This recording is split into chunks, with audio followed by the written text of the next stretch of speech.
নমস্কার। কিসাস হল ইসলামিক ফৌজদারি আইনের একটি মৌলিক বিধান, যার অর্থ হল সমপরিমাণ বদলা বা প্রতিশোধমূলক ন্যায় বিচার। এটি প্রাণের বদলে প্রাণ এই নীতিতে কাজ করে। ইচ্ছাকৃতভাবে হত্যার ক্ষেত্রে অপরাধীর প্রতি সমান শাস্তি প্রয়োগ করাই হল কিসাস আইনের মূল উদ্দেশ্য।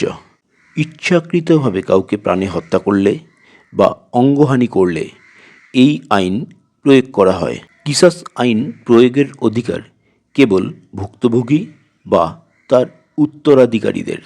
তারা চাইলে অপরাধীদের ক্ষমা করেও দিতে পারেন ক্ষতিপূরণের মাধ্যমে। এই আইনে ধনী গরিব, প্রভাবশালী দুর্বল কোনো পার্থক্য করা হয় না। অপরাধী যেই হোক, দোষী প্রমাণিত হলে তাকে সমান শাস্তি পেতেই হবে। সৌদি আরবে এই আইন কঠোরভাবে প্রয়োগ করা হয়।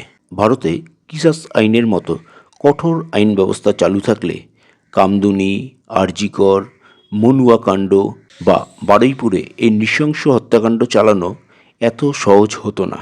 খুনি, ধর্ষণকারী, সন্ত্রাসবাদী, মানবাধিকার সংগঠন এই কঠোর আইনের বিরোধিতা করে।